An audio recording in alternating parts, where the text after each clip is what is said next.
दोस्तों, अनामिका एक दिन निजी काम से जयपुर जा रही थी अपनी खुद की गाड़ी से। ड्राइवर साथ होता है, उसका गार्ड साथ होता है। क्योंकि अनामिका जो थी वो प्रिंसिपल थी कॉलेज की और किसी कागजात के माध्यम से वो जयपुर जा रही होती है। भरतपुर से लगभग 100 किलोमीटर आगे चलने के बाद एक चौराहा पड़ता है। वहां पानी के लिए अपने ड्राइवर से कहती है कि जरा पानी आनी ले लो। तो वहाँ क्या देखती है कि बहुत सारे लड़के, वहाँ की कुल्फ़ी फ़ेमस थी राजस्थान की, तो वो कुल्फ़ी वाले उस गाड़ी के पास आते हैं। एक लड़का फट से गाड़ी के पास पहुँचता है और जैसे ही कुल्फ़ी हाथ में पकड़ करके और खिड़की के अंदर करता है, जैसे ही उस महिला पर नज़र पड़ती है तो एकदम वो देख करके भौंचक्का रह जाता है। जब अनामिका उसे देखती है तो एकदम सन्न रह जाती है, ऊपर से नीचे की तरफ देखती है और लड़का जब उसे देखता है तो अपना मुंह फेर लेता है। लेकिन अनामिका कहती है, जरा ठहरो, इतनी जल्दी क्या है, आप क्यों भागे जा रहे हो? तो वो रुक जाता है। लेकिन जब अनामिका उससे कहती है कि आप तो बहुत बड़े पैसे वाले थे, आप यहाँ क्या कर रहे हो, तो वो कोई और नहीं होता दोस्तों, उस अनामिका का पति होता है, तलाकशुदा, जो अनामिका को घर से मार पीट करके निकाला था। नमस्कार, प्रणाम, मैं हूं प्रेम यादव। ये कहानी तुम्हें सुनाने जा रहा हूं। ये कहानी राजस्थान भरतपुर की है। ये सच्ची कहानी, आप सुनेंगे तो आपको होश उड़ जाएंगे। दोस्तों, अनामिका भरतपुर के पास ही ये कस्बा पड़ता है, वहां की रहने वाली थी। और अनुराग जो था उसका पति, ये भरतपुर का रहने वाला था। दोस्तों, इनका विवाह 2017 में होता है। लेकिन लड़की बड़ी होनहार थी, सीधी थी, भोली थी, पढ़ी लिखी थी। लेकिन उसका जो पति था, जिसका नाम था अनुराग, एक गवार किस्म का था। शादी होकर के आई। अनामिका अपने पतिव्रत धर्म का पालन करने के लिए सब कुछ करती रही। लेकिन पहली ही रात को अनुराग ने अनामिका के ऊपर हाथ उठा दिया था। और अनुराग की जो माँ थी, माँ भी ने बहू को धैर्य नहीं धराया। अनामिका को कहीं टॉर्चर करती थी कि तेरा बाप इतना कंजूस है, तेरा बाप इतना गिरा हुआ है जो दहेज में मुझे ये सामान नहीं दिया, मुझे वो सामान नहीं दिया। लेकिन अनामिका बेचारी सब कुछ सहन करती रही। पति मारपीट करता था और उसकी कोई बात नहीं सुनता था, शराब पीता था और गलत हरकतें किया करता था, अन्य लड़कियों से बात करता था। अनामिका बेचारी बार बार अपने पति को समझाने की कोशिश करती थी, लेकिन माँ और बेटा एक ही रास्ता पर चलते थे, एक भी बात नहीं मानते थे दोस्तों। इसके चलते अनामिका दो एक बार अपने ससुराल आई गई, लेकिन उसे किसी ने धैर्य धारण नहीं कर पाया, उसे किसी ने धीरज नहीं बंधाया। बेचारी हताश होकर के अपने माता पिता के पास रहने लगी और कहा, मेरी ऐसे गुजर नहीं होगी। क्योंकि जब भी जाती थी वो मारपीट कर देता था। लेकिन समय के चलते अनामिका गर्भवती थी। अपने पिता के यहाँ पहुंची तो उसकी माँ ने, उसकी भाभी ने कहा, तुम्हारे गर्भ है, इसे गर्भपात करा दो, तुम नहीं जाना चाहती हो। लेकिन अनामिका ने मना कर दिया कि मैं बच्चे को अपराध में नहीं डाल सकती, बच्चे का खंडन नहीं कराऊंगी। दोस्तों, अपने पिता के यहाँ रहती रही और पढ़ाई करती रही, ट्यूशन पढ़ाती थी, कहीं कुछ करती थी अपने भरण पोषण के लिए। लेकिन समय चलते उसके एक बेटा हो गया, जिस बेटे का नाम था नितिन। बहुत सुंदर बच्चा था। लेकिन इसके चलते नतीजा यहाँ तक हुआ कि पति पत्नी में डिवोर्स हो जाता है। डिवोर्स होता है और उधर जो अनुराग था अपने मामा की लड़की जो थी उससे प्यार करता था और उससे मोहब्बत करता था। उस लड़की से उसकी माँ और अनुराग दोनों मिलकर के शादी कर लेते हैं। उसकी माँ ने कहा कि मेरे भैया की जो लड़की है, बहुत पैसा मिलेगा, बहुत दहेज मिलेगा, सब कुछ होगा, उससे शादी करेंगे। तो अपने भाई को बुला करके शादी कर लेते हैं। लेकिन दोस्तों, दहेज के जो अरमान थे, दहेज के अरमान तो भाई ने पूरे कर दिए। लेकिन लड़की का चरित्र नहीं सही था, बिल्कुल गंदा चरित्र था। लड़की जो थी किसी और लड़का से सेट थी। वो चोरी छुपे बातें करती थी, कोई काम नहीं करती थी और सारे दिन फ़ोन पर बिज़ी रहा करती थी। दोस्तों, अब उसकी सास भी कुछ नहीं कह सकती क्योंकि मर्ज़ी से शादी की, उसका पति अनुराग भी कुछ नहीं कह सकता था क्योंकि मोहब्बत करता था, वो सबके ऊपर हावी थी। इधर अनामिका अपने बच्चे को लेकर के ये परेशान थी कि मेरे बच्चे का भविष्य कैसे बनेगा, क्या होगा दोस्तों?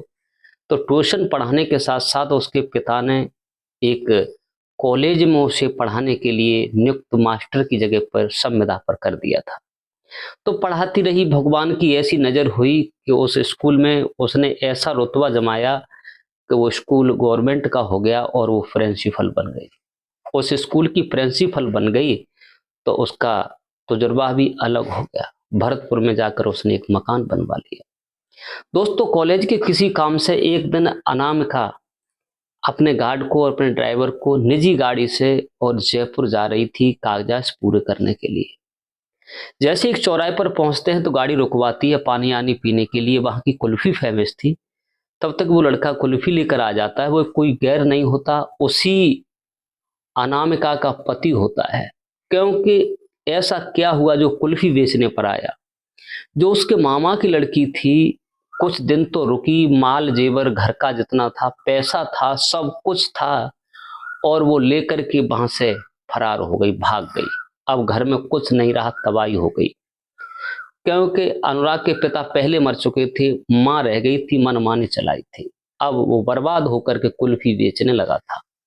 तो वही अनामिका उस जगह पहुंची। अनामिका के पास जैसे ही कुल्फी लेकर वो आया, अनामिका ने देखा तो ऊपर से नीचे तक देख करके और विचार किया ये तो अनुराग है।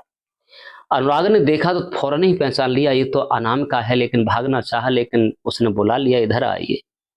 क्या आप वही अनुराग हैं? हमें लगता है कि अनुराग के मुंह से कोई आवाज नहीं निकलती, जवाब नहीं आता। और अनामिका कहती है कि तुम वही हो, मैंने तुम्हारी हर बात को स्वीकार किया, लेकिन आप मारपीट करते थे। आपकी जिंदगी कैसी गुजर रही है? आप तो बड़े प्रसन्न रह रहे होंगे। तुम्हारे मामा की लड़की है, कैसा तुम्हारे साथ बर्ताव कर रही है? क्या अच्छे तरीका से तुम्हारी माँ, आप, सब परिवार ठीक रह रहा होगा? जब इतनी बात वो कहती है तो अनुराग की आंखों से ये मालूम पड़ता है कि पानी की झड़ी लग गई, आंसू बहने लगे। गाड़ी साइड से करती है अनामिका और गाड़ी से नीचे उतर जाती है और एक जगह जो कुर्सी पड़ी होती है वहां सामने एक खोखा पर बैठ जाते हैं, ठंडा वंडा पीते हैं। और अनामिका सोचती है कि ये वही आदमी है, इसे जलील तो करना चाहिए क्योंकि आजकल लोग ऐसे ही हैं। पूछती है आप तो बहुत बड़े मनिष्ठर थे, आप उस समय बात हमसे ठीक नहीं करते थे। आज भगवान की कृपा है, तुम अगर हमसे धक्का नहीं देते, हमसे बुरा भला नहीं कहते तो आज भी हम तुम्हारे साथ दलदल में फंसे हुए होते। मुसीबत उठाने के बाद भगवान ने मेरी सुल्ली में एक प्रिंसिपल हूँ, प्रधानाचार्य हूँ। मेरी एक बेटा भी है जिसका नाम नितिन है। मेरी जिंदगी बड़ा सुकून से कट रही है। जब इतनी बात वो सुनता है अनुराग तो उसके पैरों तले जमीन खिसक जाती है और कोई जवाब नहीं देता। अनामिका पूछती है कहिए गुजर कैसे हो रही है? तुम्हारी माँ तो बहुत बड़ी ये चाहती थी कि हमारे पास सब कुछ आ जाए, लेकिन तुम्हारे मामा की लड़की कहाँ है? तो वो कहता है वो तो मुझे छोड़कर भाग गई, सब कुछ बर्बाद हो गया। तब वो कहती है तुम्हारी माँ कहती थी कि हमारे भाई की लड़की तो बहुत चरित्रवान है, बहुत सुंदर है, बहुत सारा धन मिलेगा। अब क्या हुआ तुम्हारी माँ का और तुम्हारा क्या है? ये बर्फ बेचने वाले की कोई वैल्यू होती है? आप अगर मुझे नहीं ठुकराते तो हो सकता है कि तुम्हारे साथ मैं भी आज वही होती, तुम्हारे विचारों में फंसी होती, तुम कहते वही मैं करती। लेकिन भगवान ने सुन ली, मुझे एक बेटा भी है और आज मैं सरकारी प्रिंसिपल हूँ। जब इतनी बात वो सुनता है अनुराग तो हाथ जोड़ लेता है और आंखों से आंसू की झड़ी लग जाती है। लेकिन अनामिका कहती है कि आप कहना क्या चाहते हो? हमारे पास वक्त नहीं है, मैं जयपुर किसी स्कूल के कागजात दस्तावेज लेकर जा रही हूँ, आपको क्या कहना है? तो वो कहता है कि ज़्यादा नहीं, बस इतना कर दो कि मुझे चपरासी की नौकरी ही तुम्हारे कॉलेज में मिल जाए तो ये बर्फ बेचने का फर्ज खत्म हो जाए जो कर रहा हूँ। लेकिन एक बात अनामिका पूछना चाहता हूँ कि आपने विवाह कर लिया है, मुझे लगता है कि आपकी मांग में सिंदूर है, ये आपके पति हैं, कौन है?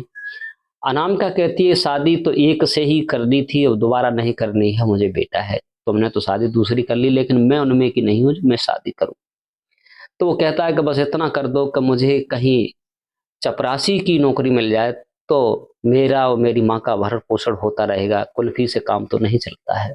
दोस्तों, अनामिका अपना नंबर देती है और कहती है कि कल बात करना, शाम को हम बता देंगे जगह है या नहीं है। वो चली जाती है और कल जब अपने लौट कर वो पहुंच जाती है शाम को, अनुराग फोन करता है और कहता है मैडम प्लीज कहीं जगह हो तो मुझे, ज्यादा नहीं है तो झाड़ू लगाने की ही नौकरी मिल जाए, उसी में गुजारा करता रहूंगा। तो उसे दया आती है, अनामिका कहती है ठीक है, तुम्हें चपरासी की नौकरी दी जाती है और आप कॉलेज में बने रहें। दोस्तों, अपने पास बुला लेती है, बुलाने के बाद और उसे नौकरी उसी स्कूल में दिला देती है। लेकिन पति पत्नी का संबंध नहीं था, लेकिन उसका बेटा जो होता है नितिन, एक दिन कहता है माँ, सब लड़के, छोटा ही बच्चा था, सब कहते हैं कि मेरा पिता आज ये लाएगा, मेरा पिता वो लाएगा, मेरे पिता कहाँ रहते हैं, मेरे पिता कौन है, मुझे बड़ी पिता की याद आती है। जब ये बात वो लड़का कहता है कि बगैर पिता के मुझे पिता चाहिए, तब उसकी आंखों में आंसू आते हैं और वो उसे बुला लेती है अनुराग को ऑफिस में और कहती है कि यही तुम्हारे पिता है। तब वो बच्चा थोड़ा समझदार था, कहता माँ तुम प्रिंसिपल हो, पिताजी झाड़ू लगाते हैं, चपरासी का काम करते हैं, अच्छा नहीं लगता है। आप चाहो तो पिता के बगैर मैं रह नहीं सकता, पिता को क्यों तुमने त्याग दिया? तो वो कहती है ये हमारी बातें हैं, पिता को अपने साथ रखा करो घर पे। तब वो अनामिका को कुछ ज्ञान होता है और अनुराग से कहती है आज से आप यहाँ नहीं आएंगे, आप घर पर रहेंगे और आप जो किया वो अच्छा किया। लेकिन वो कहता है आज के अलावा ना ही मैं शराब पीऊंगा, ना ही कोई करूंगा, जो भी हुआ वो हो गया, आज के अलावा कुछ नहीं होगा। तो अनामिका बच्चे के कहने से उसे अपना लेती है। पति पत्नी बड़े प्यार से रहते हैं, अपनी जिंदगी सुकून की गुजारते हैं। दोस्तों, कहानी हमारी कैसी लगी कमेंट करके अवश्य बताइए, क्योंकि आजकल अधिकांश ऐसा ही हो रहा है, क्योंकि धन के चक्कर में बच्चे की जिंदगी माँ ही खराब कर देती है, बेटी की जिंदगी माँ खराब कर देती है। ऐसा नहीं होना चाहिए। आज के लिए बस इतना ही। नमस्कार, जय हिंद, जय भारत। मिलते हैं नेक्स्ट वीडियो।